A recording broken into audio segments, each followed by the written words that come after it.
J'invite à ouvrir vos Bibles à Jean chapitre 15. Donc comme vous le savez, Franck est en train de nous étudier, d'étudier avec nous Philippiens quand c'est son tour à prêcher. Puis moi, c'est Jean quand c'est mon tour. Alors cette semaine, il était en études toute la semaine à Paris. Donc c'est mon privilège ce matin de pouvoir vous apporter la suite de Jean. Donc on est dans Jean 15 et je vais lire ces quelques versets pour commencer, hyper connus, d'accord ? Alors je vais les lire à partir du verset 1. Jésus parle, il dit « Je suis le vrai cep, et mon Père est le vigneron. Tout sarment qui est en moi et qui ne porte pas de fruit, il le retranche. Et tout sarment qui porte du fruit, il l'émonde, afin qu'il porte encore plus de fruits. Déjà vous êtes purs à cause de la parole que je vous ai annoncée. Demeurez en moi, et je demeurerai en vous.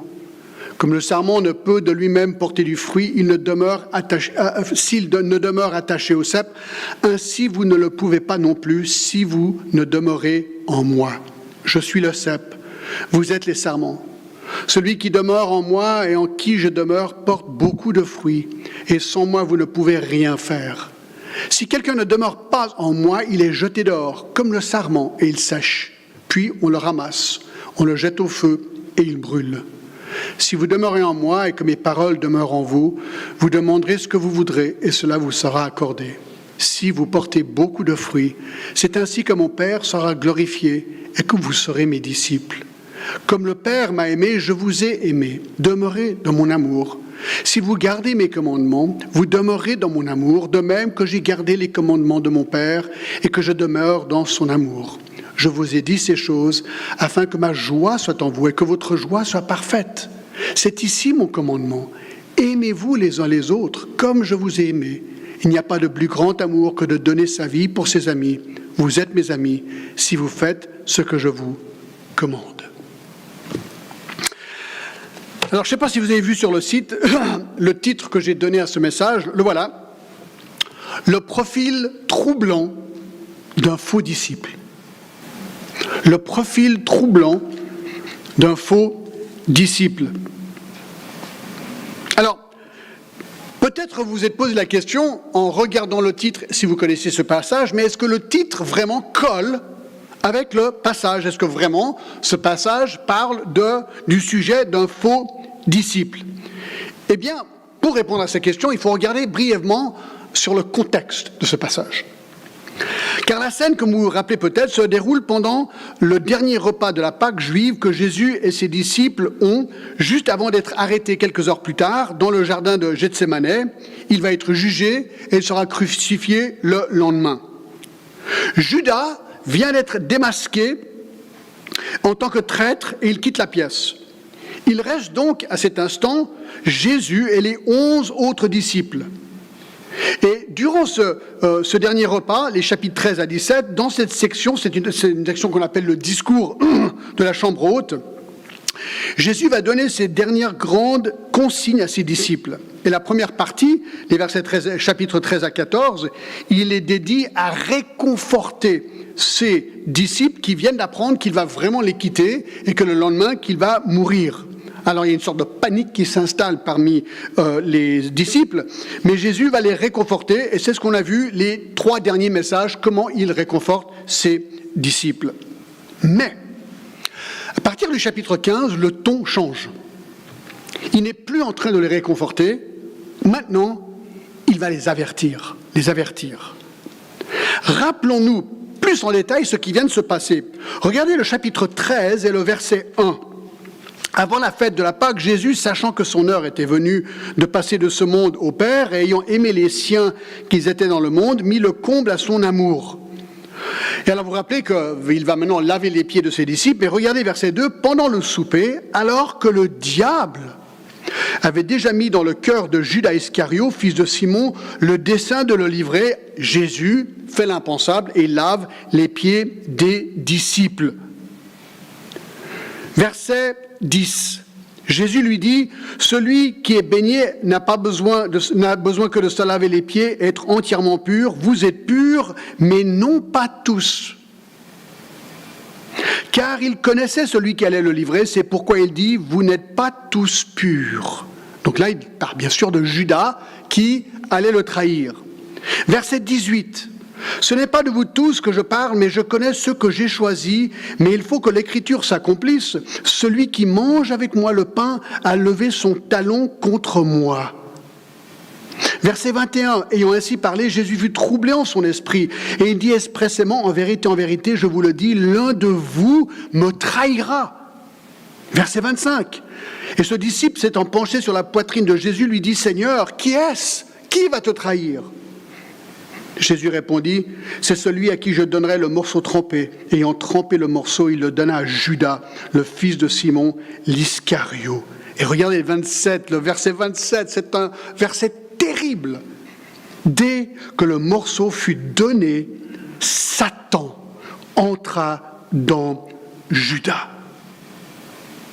Et Jésus lui dit, ce que tu fais, fais-le promptement. Et le verset 30, Judas, ayant pris le morceau, se hâta de sortir, il faisait nuit.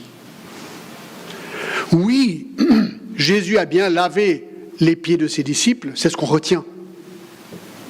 Mais voilà le contexte. Judas est démasqué et dévoilé comme traître parmi eux. Il quitte les 12 et prouvera par ses actes qu'il n'était pas et n'avait jamais été un vrai disciple. Judas était un faux disciple, une contrefaçon, un non-chrétien qui s'était fait passer pour un chrétien pendant 3 ans, mais qui en fait ne l'était pas. Et son sort éternel est clairement décrit dans les Écritures. Dans Actes 1,25, il est dit, et je cite, « Judas a abandonné pour aller en son lieu ». Et Jean 17,12 précise, « Lorsque j'étais avec eux dans le monde, je les gardais en ton nom, j'ai gardé ce que tu m'as donné, et aucun d'eux ne s'est perdu, sinon le fils de perdition. » Le fils de perdition. Écoutez, ceci est capital à comprendre. Imaginez que vous êtes un des 11 et que pendant 3 ans, vous avez côtoyé Judas comme l'un de vos plus proches amis. Il faisait après tout partie des 12. Il figurait dans le cercle intime de Jésus. Et soudainement, sans aucun soupçon ni avertissement au préalable, vous apprenez que Judas, votre proche ami, est en fait un traître et qu'il s'apprête à trahir Jésus et qu'il va le livrer au supplice. Là, vous êtes dans l'incompréhension absolue. Vous êtes sous le choc le plus total. C'est un carambolage d'émotions. Et peut-être, après ça, vous regardez à droite, vous regardez à gauche, et vous posez la question, tiens, y en a-t-il un autre dans ce groupe ? C'est donc dans cette lignée d'événements ahurissants de la traîtrise de Judas que Jésus évoque ce qu'il va dire au chapitre 15. C'est le contexte. Il veut décrire aux 11 disciples, dans le contexte du démasquage de Judas, quel est le profil, certes, d'un vrai disciple, pour qu'ils s'examinent eux-mêmes, pour voir s'ils sont vraiment des disciples. Regardez verset 8, Jean 15, 8, c'est ce qu'il dit. Il dit, « Si vous portez beaucoup de fruits, c'est ainsi que mon Père sera glorifié, que vous serez mes disciples. » Donc il leur dit, voilà ce qu'il faut être pour être disciple. Ok. Mais, en le faisant, il décrit également ce qu'est le profil d'un faux disciple. Il veut les avertir. Il leur dit, ne devenez pas des Judas, en fait. Voilà ce qu'il est en train de leur dire. Et Jésus, comme d'habitude, il va utiliser une simple métaphore, une simple illustration, une simple parabole d'une vigne dans les premiers versets du chapitre 15 pour faire son point. Et donc, ce matin, on va examiner le profil troublant d'un faux disciple. Et en le faisant, on va comprendre ce qu'est un vrai disciple. Donc on va vraiment pouvoir faire un contraste entre les deux. Et on va faire la première partie ce dimanche et la deuxième partie dimanche prochain. Donc, on va voir que le profil d'un faux disciple se voit par au moins 10 caractéristiques que nous retrouvons dans Jean 15. D'accord ? Numéro 1. Un faux disciple refuse d'être émondé. Il refuse d'être émondé. Regardez verset 1. Je suis le vrai cep, mon père est le vigneron. Tout sarment qui est en moi et qui ne porte pas de fruits, il le retranche. Et tout sarment qui porte du fruit, il l'émonde, afin qu'il porte encore plus de fruits. Déjà vous êtes purs à cause de la parole que je vous ai annoncée. Alors la parabole que Jésus utilise, elle est très connue, celle d'une vigne. C'était quelque chose de très commun en Israël à l'époque. Les vignes étaient très communes en Israël. La météo était favorable pour la culture du raisin.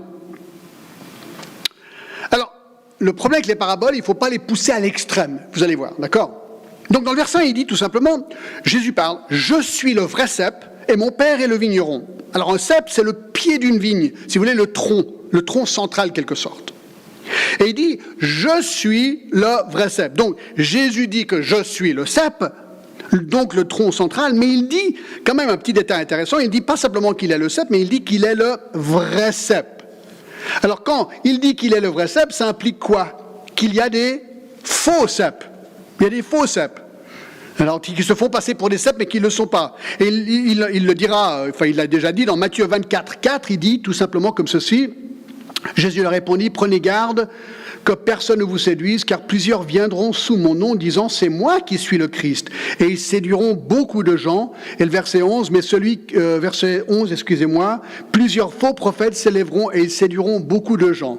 Donc il dit, attention déjà par rapport à l'identité du cep. Je suis le vrai cep. Et ensuite il dit, mon père est le vigneron.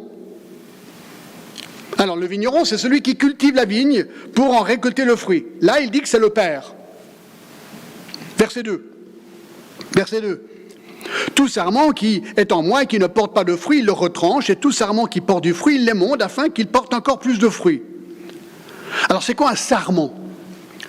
Dictionnaire, rameau ligneux flexible de la vigne que l'on taille et qui, si desséché, sert à faire du feu. Donc, le sarment, c'est donc les branches qui sont censées porter des fruits, des raisins. Alors notez qu'il y a deux types de sarments, d'accord ? Il y a le sarment qui ne porte pas de fruits et qui sont retranchés, et il y a le sarment qui porte du fruit et qu'on émonde afin qu'il porte plus de fruits. Alors, parlons déjà de ceux qu'on retranche. Ce sont des petites branches mortes ou inutiles qui ne produisent pas de fruits et qui déséquilibrent donc la croissance maximale de la vigne. Retrancher veut dire couper totalement, enlever pour toujours. Émonder veut dire couper juste une partie des rameaux ou des branches afin d'améliorer sa végétation et sa fructification. Ces petites branches, je ne suis pas un pro des vignes, mais je fais de mon mieux, d'accord ? Ces petites branches sucent les aliments précieux destinés au sarment et pour le fruit. Si on émonde ces petites branches, alors tous les nutriments iront dans une seule branche et le fruit sera meilleur et beaucoup meilleur, qui veut dire que le vin sera mieux et ce sera parfait, ce sera génial. Ok. Alors, dans l'illustration, qui sont les sarments ? Verset 5 nous le dit. Il dit quoi ? Oui, dans Jean 15, 5, vous êtes les sarments. Je suis le cep, vous êtes les sarments. Donc, les sarments qui portent du fruit, ce sont les 11 disciples à qui Jésus parle. Et donc, par déduction contextuelle, puisqu'il parle aux 11 et Judas est déjà parti, il dit que vous êtes les sarments. Donc, c'est les sarments qui portent du fruit. Et le sarment qui ne porte pas de fruit, qui est retranché, c'est Judas, le faux disciple. Jésus dit clairement les choses ici. Le premier trait d'un vrai disciple, c'est qu'il est émondé par le vigneron pour qu'il produise plus de fruits, et donc un faux disciple, lui, n'est pas émondé, mais il est retranché. Alors, par quel moyen est-ce que le Père émonde ? Verset 3 est très clair. Déjà, vous êtes purs à cause de la parole que je vous ai annoncée. Le contexte, c'est juste avant, il émonde afin qu'il porte encore plus de fruits. Donc, émonder, quelque part, veut dire purifier. Un disciple est purifié et continue d'être purifié. Comment ? Bien par la parole de Dieu, c'est ce que le verset 3 nous dit. La parole de Dieu est le moyen principal que Dieu utilise pour émonder un vrai disciple. Alors, parlons un peu de la purification, parce que c'est une parabole, d'accord ? Parlons de nous, des gens, et notre purification. Parce que pour les chrétiens, il y a vraiment deux aspects de notre purification par Jésus. Il y a ce qu'on appelle, premièrement, ce que j'appelle moi, la purification initiale et totale d'un chrétien au moment de sa conversion. Donc un jour, vous n'êtes pas chrétien, un jour quelqu'un vous annonce l'évangile, vous réalisez que Jésus est le Sauveur et le Seigneur, que vous êtes pécheur, et que la seule solution, c'est que Jésus-Christ, mort et ressuscité, donc il a vaincu le péché et la mort, peut vous pardonner, vous lui demandez de devenir votre Sauveur et votre Seigneur. Et à ce moment-là, que se passe-t-il ?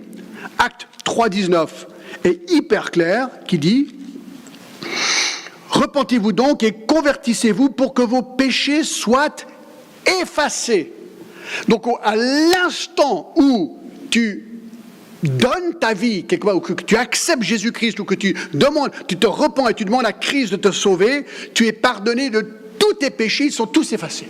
Tous, A à Z. On est justifié, déclaré juste. Et dans ce sens, la parole ici, c'est l'évangile.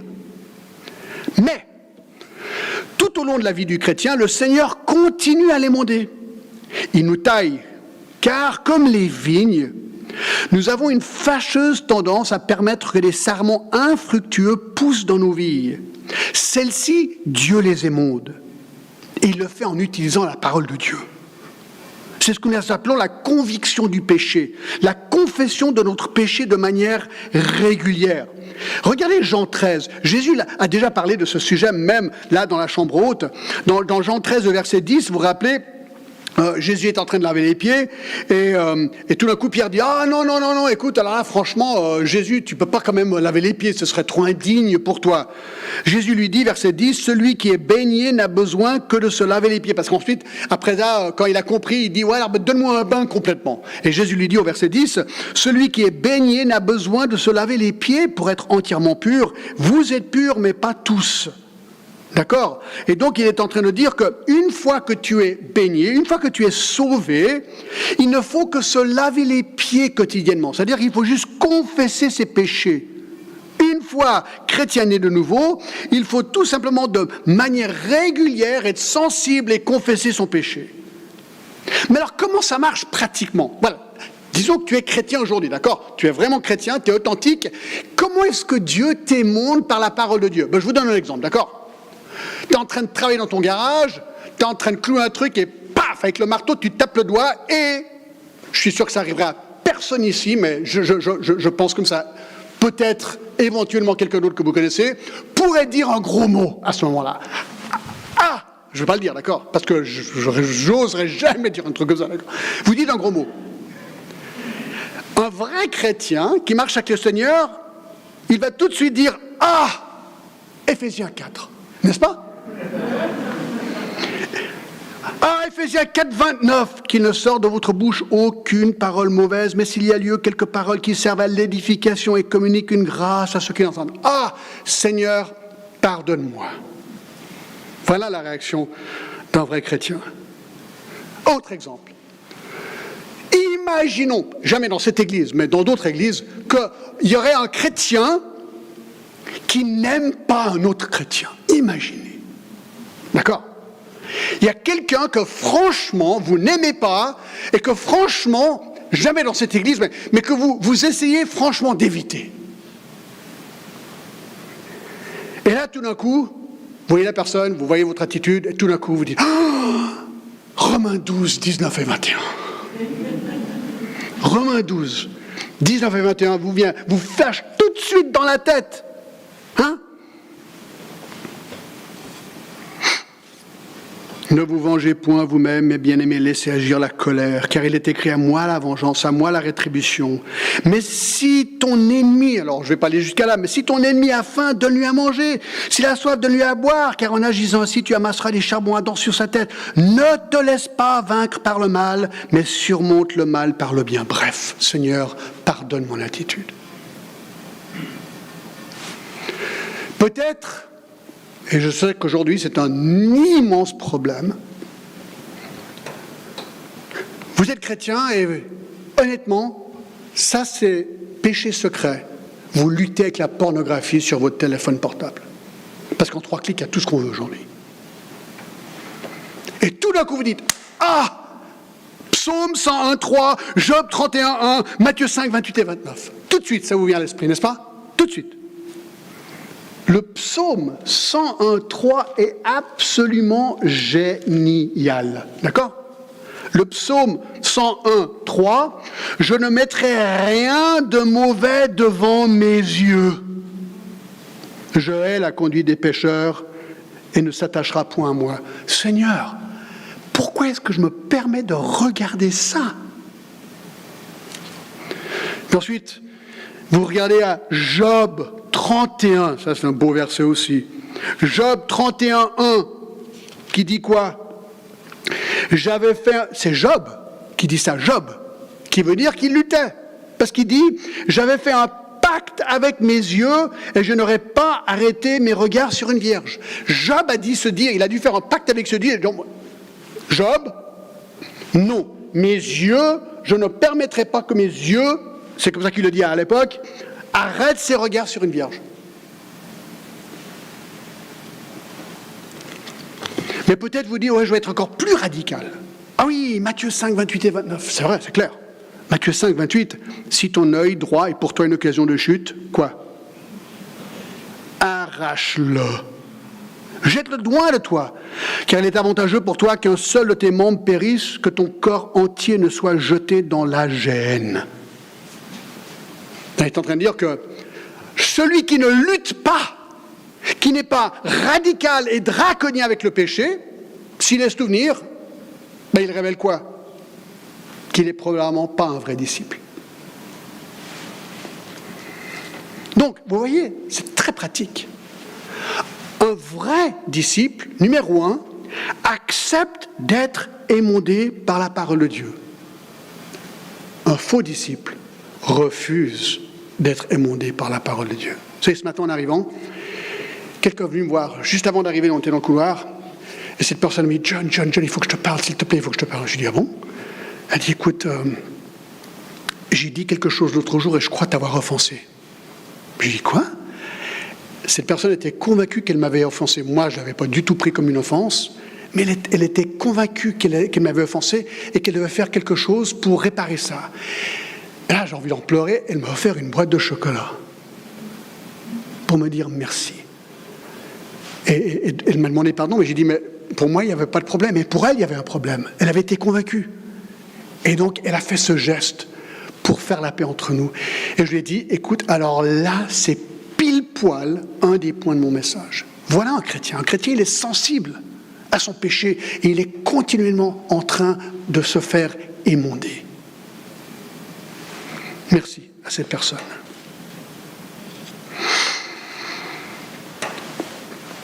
Peut-être le verset préféré d'un chrétien qui se fait émonder, c'est 1 Jean 1,9.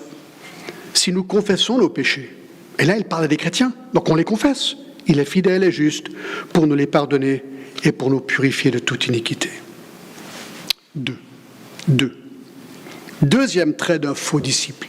Non seulement il refuse d'être émondé, numéro 2, il ne demeure pas en Christ. Il ne demeure pas en Christ.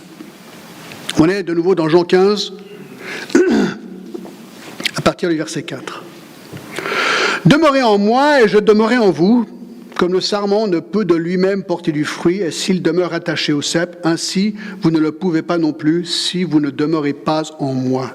Je suis le cep, vous êtes les sarments, celui qui demeure en moi et en qui je demeure porte beaucoup de fruits, car sans moi vous ne pouvez rien faire. Si quelqu'un ne demeure pas en moi, il est jeté dehors comme un sarment, et il sèche, puis on le ramasse, on le jette au feu, il brûle. Si vous demeurez en moi, et mes paroles demeurent en vous, demandez ce que vous voudrez, et cela vous sera accordé. C'est intéressant que le mot « demeurer » ici apparaît 10 fois dans les versets 4 à 16. Apparemment, le Seigneur veut vraiment qu'on capte ce point. Le mot « demeurer » vient du mot « mena » qui veut dire demeurer, rester, s'arrêter, continuer à être présent. L'idée est simple, la maintenance d'une relation active et constante entre le disciple et son Seigneur. Je Moi j'ai pensé tout de suite à l'illustration, c'est le mariage. Quand on se marie, on s'engage, d'accord ? Et puis il peut y avoir des tensions, il peut y avoir des blessures, il peut y avoir des crises, mais on demeure coûte que coûte. Ça c'est l'idée ici, d'accord ? On demeure, on tient bon. Le disciple, lui, garde une relation intime avec le Seigneur qui est proche et fluide, coûte que coûte. Ah, bien sûr, on ne peut pas pousser la métaphore trop loin, parce qu'il n'y aurait plus de sens. Une branche ne doit pas faire un effort pour rester rattachée au cep, on est d'accord ? De même, le chrétien ne doit pas faire un effort pour être sauvé, puisqu'il est sauvé par grâce. Mais, la relation de proximité avec le Seigneur se cultive tous les jours. Et cela, très souvent, demande décision, effort, concentration, temps, sacrifice, discipline, maintenance et constance. Non, bien sûr. Les versets 6 à 7 montrent que cette relation de proximité est une manière de repérer les faux chrétiens, des vrais chrétiens, des faux disciples, des vrais disciples. Verset 6, intéressant. « Je suis le cep, vous êtes le serment. Celui qui demeure en moi et en qui je demeure porte beaucoup de fruits. Car sans moi, vous ne pouvez rien faire. » Mais regardez maintenant verset 6. Si quelqu'un ne demeure pas en moi, voilà la condition. Il est jeté dehors, comme le sarment, il sèche, on le ramasse, on le jette au feu. Le si est important. Un soi-disant chrétien qui ne maintient pas cette relation, qui ne demeure pas avec le Seigneur, montre qu'il est probablement pas un vrai chrétien. Comme Judas, il fait semblant. Et le verset décrit bien son sort. Il est destiné à être brûlé, verset 6. Une référence certaine à l'enfer, car il ne connaît pas le Sauveur. Il est jeté dehors, il brûle. Waouh! Ok, d'accord. Je me suis posé la question, quels sont les signes? Les signes, si je peux dire ainsi, qu'un disciple demeure attaché au Seigneur. Comment je peux le savoir? Moi, je suis assez mathématique, je ne suis pas du tout mathématique, mais j'aime bien la logique, d'accord? Eh bien, la réponse, mes amis, est au verset 7. Au verset 7. Si vous demeurez en moi et que mes paroles demeurent en vous, demandez ce que vous voudrez et cela vous sera accordé. En fait, il y a 3 signes, 3 évidences, si vous voulez, qu'on demeure en Christ. Numéro 1, il est passionné par Christ. Verset 7. Si vous demeurez en moi, c'est ça une des premières conditions. Ça veut dire qu'il est rattaché à Christ, il aime Jésus plus que toute autre chose, il le loue, il le suit, il le sert, il en parle, il n'a pas honte. Tout est pour Jésus et Jésus est pour tout pour lui. C'est sa priorité absolue dans la vie, d'accord ? Alors moi j'ai une drôle d'histoire qui s'est passée quand j'étais tout jeune chrétien. Alors c'est pas du tout pour mettre en avant, mais c'est une illustration vraiment intéressante. Je venais de me convertir, peut-être 1 an plus tard, on était en famille aux États-Unis quelque part. Et mon père était très inquiet par rapport à ce qu'il voyait en moi. C'est-à-dire ma passion pour Christ, en fait. Alors, c'est ma mère qui m'a relaté cette histoire parce qu'il a eu cette conversation avec ma mère. Et mon père, très inquiet après ma conversion, a un jour demandé à ma mère, « Chérie, est-ce que Jésus est le seul sujet dont John puisse parler ?» Parce que je parlais apparemment que de ça. À quoi ma mère lui a répondu, « Chérie, de quoi d'autre aimerais-tu qu'il parle ?» Eh bien, mon père a répondu, de choses importantes, par exemple. Alors ma mère a dit, mais comme quoi exactement? Et mon père il aurait répondu, je ne sais pas exactement, mais des choses importantes comme des faits divers. Des faits divers. Pour lui, ça c'était important.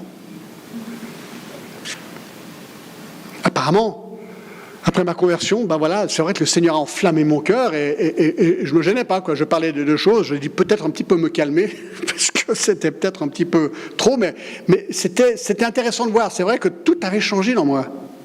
Donc ça, c'est la première chose. Il demeure en Christ. Il est passionné par Christ. Deuxième signe qu'on voit dans le verset 7, c'est qu'il est passionné par la parole de Dieu. Verset 7. Si vous demeurez en moi et que mes paroles demeurent en vous, vous demandez ce que vous voudrez et il sera accordé. Là, c'est intéressant. Si mes paroles demeurent en vous, un vrai disciple, c'est quelqu'un qui aime la parole de Dieu, elle est prépondérante dans sa vie. Et je trouve intéressant que dans Jean 8, 31 à 32, Jean 8, 31 à 32, il dit quoi? Il dit aux Juifs qui avaient cru en lui, si vous demeurez dans ma parole, c'est le même mot. Si vous demeurez dans ma parole, vous êtes vraiment mes disciples. Vous connaîtrez la vérité et la vérité vous affranchira. C'est excellent comme verset. C'est exactement pareil. Je demeure en Christ et je demeure dans sa parole. Donc, le vrai disciple aime la parole de Dieu, il aime apprendre la parole de Dieu, il aime appliquer la parole de Dieu, parce que dans Matthieu 28, après qu'il dit « Allez, faites de toutes les nations des disciples, les baptisant au nom du Père, du Fils et du Saint-Esprit », il dit quoi ? « Et enseignez-leur à observer tout ce que je vous ai prescrit. » Donc, le vrai disciple aime la parole et il aime l'appliquer dans sa vie.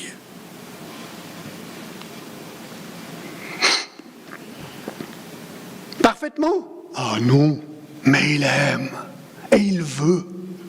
Et lorsqu'il échoue, il confesse comme tous ses autres péchés.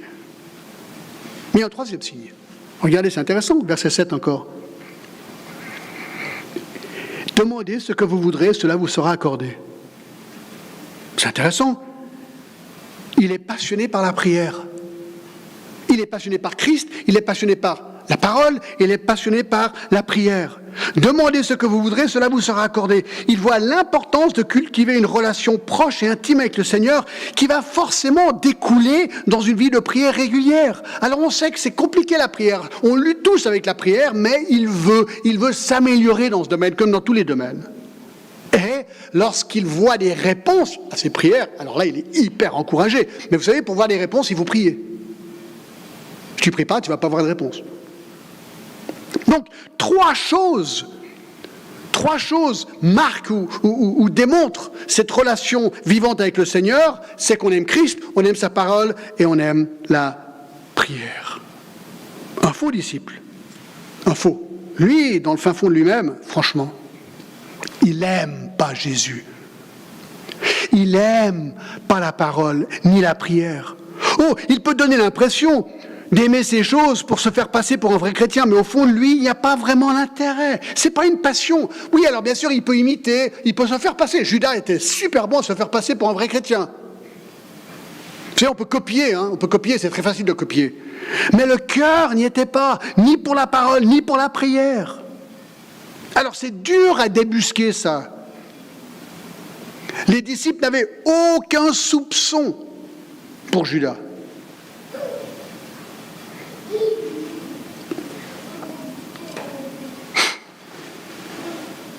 Alors c'est intéressant. On pourrait se dire, ouais, mais John, je ne comprends pas parce que je pensais que c'était la grâce, le salut. Donc ça veut dire que je ne fais rien, je reçois Christ, puis c'est bon. Tac, c'est simple. Je mets autopilote. Christ est dans ma vie, tac. Et puis tout est OK, tout est bon. Alors, oui, dans un sens, c'est vrai, tout est grâce.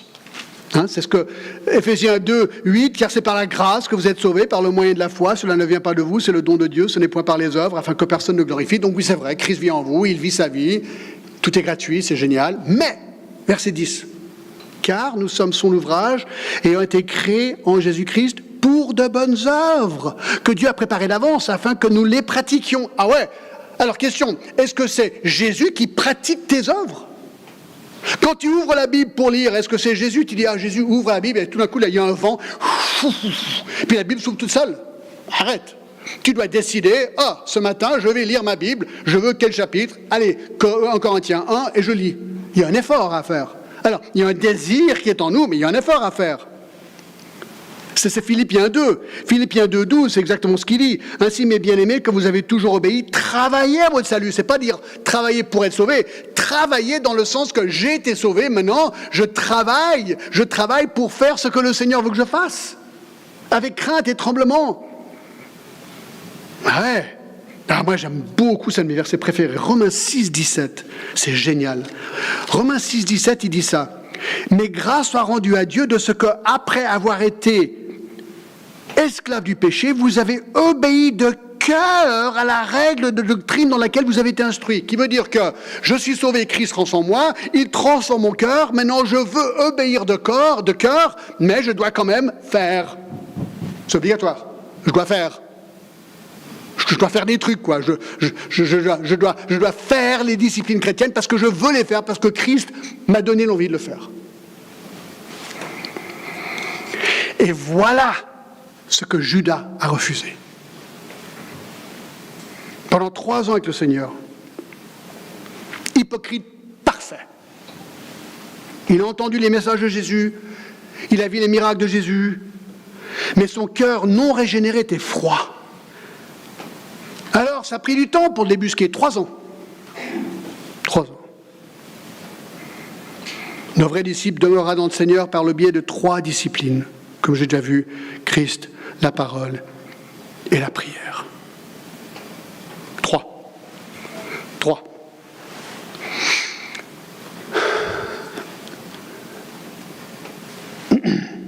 Troisième trait d'un faux disciple. 1. Il refuse d'être émondé. 2. Il ne demeure pas en Christ. 3. Il ne porte pas beaucoup de fruits. Alors attention à ce que je n'ai pas dit sur ce 3e point. Je n'ai pas dit qu'il ne porte pas de fruits. J'ai dit qu'il ne porte pas beaucoup de fruits. Verset 8. Verset 8. Très intéressant ce petit détail. Si vous portez beaucoup de fruits, c'est ainsi que mon Père sera glorifié et que vous serez mes disciples. Tiens. Si vous êtes un vrai disciple, vous porterez beaucoup de fruits. Alors le mot pour beaucoup, vous le connaissez, c'est le mot poly. Pas poli, je suis poli, mais poli comme dans polygame. Quelqu'un qui a beaucoup de femmes.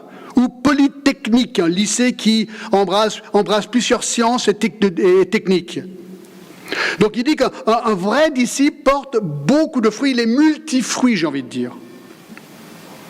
Alors c'est intéressant qu'au verset 16, il souligne un autre truc, il dit « Ce n'est pas vous qui m'avez choisi, mais moi je vous ai choisi et je vous ai établi afin que vous alliez et que vous portiez du fruit, et que votre fruit demeure. » Ça c'est intéressant. Que votre fruit demeure, afin que ce que vous demandez au Père, en mon nom, il vous le donne. Alors déjà, quand il parle de fruits, de quoi parle-t-il ici? Alors bien sûr, dans l'image, c'est les raisins. Ok, c'est une vigne. Mais c'est une parabole. Il est en train de parler avec ses disciples. Donc il est en train de faire référence aux fruits manifestes chez un vrai disciple, et donc du coup, du fruit manquant chez un faux disciple. Puisqu'il leur dit « vous ». C'est bien vous. Alors, question, de quelle sorte de fruit est manifesté dans la vie d'un vrai disciple? Alors, il y a plusieurs types de fruits dans la Bible. Par exemple, c'est les conversions. Romains 1, 13, « Je ne veux pas vous laisser ignorants, frères, j'ai souvent formé projet d'aller vous voir afin de cueillir quelques fruits. » Là, les commentateurs pensent que Paul voulait aller à Rome pour amener des gens à Christ. Donc, on pourrait dire qu'un des fruits, c'est le désir. Alors, on n'est pas tous évangélistes, mais le désir profond de témoigner. 2. Romains 6. Romains 6, versets 21-22, nous donne un deuxième type de fruit. « Quels fruits portiez-vous alors? Des fruits dont vous rougissiez aujourd'hui, car la fin de ces choses, c'est la mort. Mais maintenant, étant affranchis du péché et devenus esclaves de Dieu, vous avez pour fruit la sainteté. » Ça c'est clair. Et pour fin, la vie éternelle. La sainteté, d'être saint, d'être pur, d'être comme Dieu, qui veut dire l'opposé, de ne plus vouloir être dans un comportement de péché. 3. Philippiens 1,11. Philippiens 1,11. On est rempli du fruit de justice. Alors peut-être justice initiale lorsqu'on est converti, donc, mais je pense peut-être aussi une justice des gens qui sont justes. Mais bien sûr, le plus connu, dernièrement, c'est dans Galates 5, le fruit de l'esprit. D'accord? Un chrétien rempli de l'esprit, verset 22 de Galates 5, le fruit de l'esprit, c'est quoi? C'est l'amour, la joie, la paix, la patience, la bonté, la bienveillance, la foi, la douceur et la maîtrise de soi. Waouh! Quelle liste!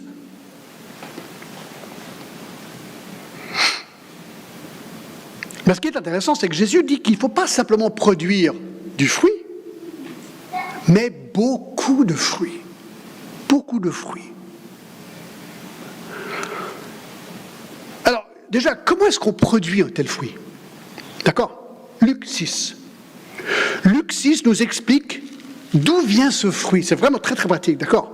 Luc 6, 40, les disciples n'étaient pas plus plus que le maître, mais tout disciple accompli sera comme son maître. Et ensuite, il dit au verset 43, « Ce n'est pas un bon arbre qui porte du mauvais fruit, ni un mauvais arbre qui porte du bon fruit, que chaque arbre se reconnaît à son fruit. On ne cueille pas des figues sur des épines et l'on ne vendange pas des raisins sur les ronces. L'homme bon tire des choses du bon trésor de son cœur et le méchant tire de mauvaises choses de son mauvais trésor, car c'est de l'abondance du cœur que la bouche parle. » Ah oui, le fruit de ma vie découle de la nature de mon cœur. Est-ce que j'ai un nouveau cœur en Christ ou est-ce que j'ai un ancien cœur, pas en Christ, donc un cœur déchu, coupé de Dieu? Ben regarde le fruit. Regarde le fruit. Mais encore, pourquoi insister sur le beaucoup? Il dit qu'il doit avoir beaucoup de fruits. Voici la réponse. Parce que même un non-chrétien peut falsifier et produire par lui-même assez de fruits pour se faire passer pour un vrai chrétien. La différence, c'est qu'un chrétien, lui, produit beaucoup de fruits. Un non-chrétien qui joue le jeu produit peut-être du fruit, mais avec le temps, tu commences à te poser des questions.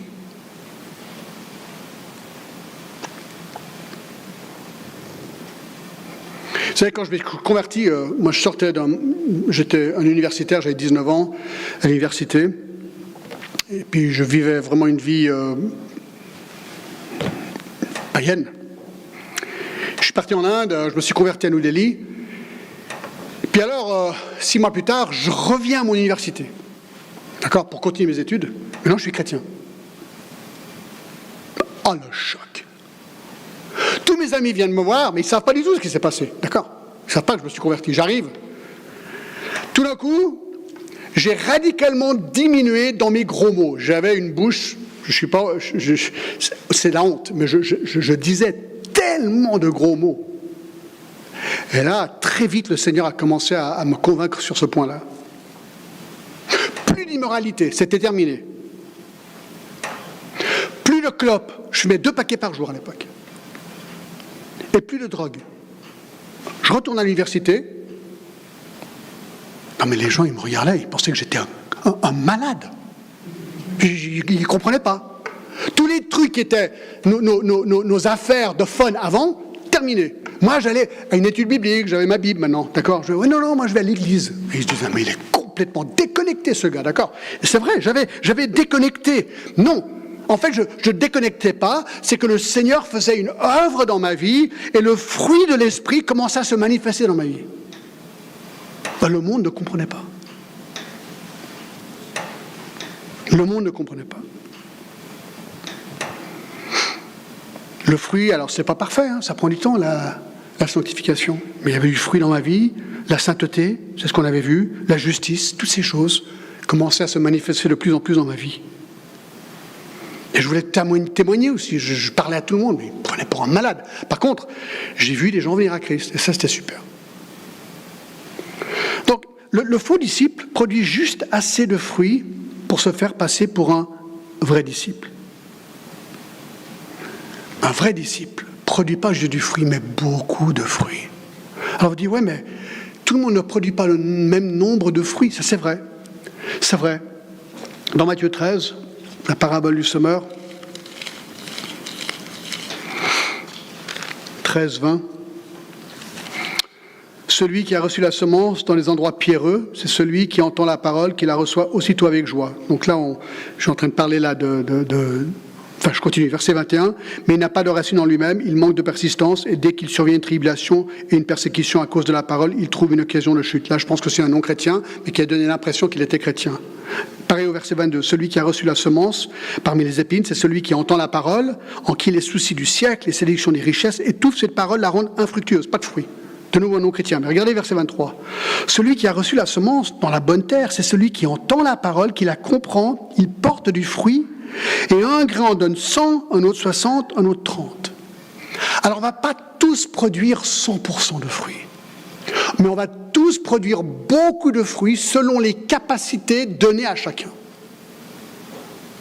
On n'a pas tous les mêmes dons, on n'a pas tous la même chose, mais il va donner, je pense, la capacité de beaucoup de fruits à tout le monde selon sa capacité de pouvoir les produire. Ce qu'on va voir, c'est que, waouh, ce chrétien ou cette chrétienne, vraiment, on la voit complètement engagée à Christ, engagée à la parole, engagée à la prière. Elle produit peut-être 30 fruits, quelqu'un d'autre 60 fruits, l'autre 100, mais produit du fruit, et du fruit en abondance.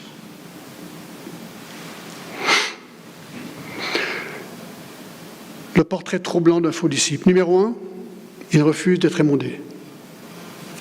Numéro 2, il ne demeure pas en Christ.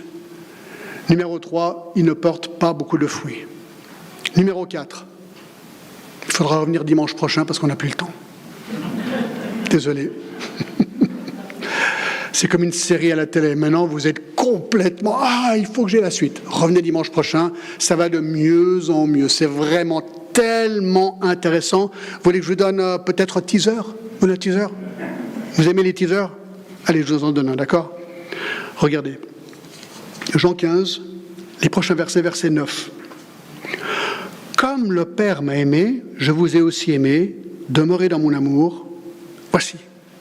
Si vous gardez mes commandements, vous demeurerez dans mon amour, de même que j'ai gardé les commandements de mon Père et que je demeure dans son amour. Est-ce que vous arrivez à deviner quel est le prochain point? Eh oui, un faux chrétien ne garde pas les commandements. Revenez dimanche prochain et on a encore plusieurs points. Je pense que ça va vraiment être intéressant.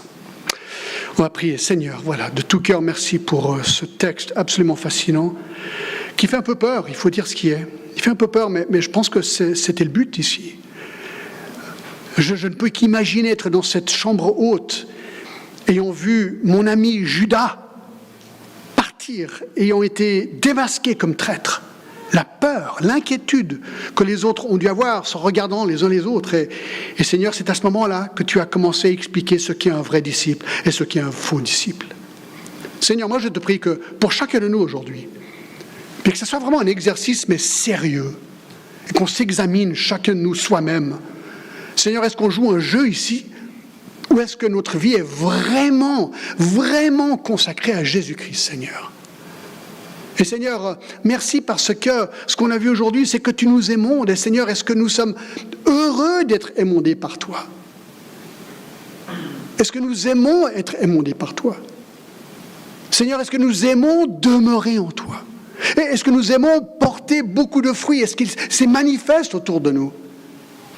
Seigneur, voici les 3 premiers indices d'une véritable vie avec toi. Et Seigneur, bénis cette semaine. Aide-nous déjà à nous concentrer sur ces 3, Seigneur, et te demander de faire le point dans chacune de nos vies.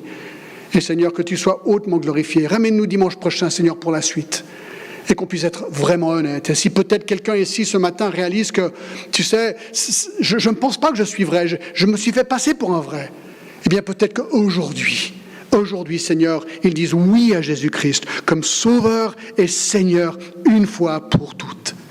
Seigneur, fais ton œuvre. Je te remercie d'avance au nom de Jésus-Christ.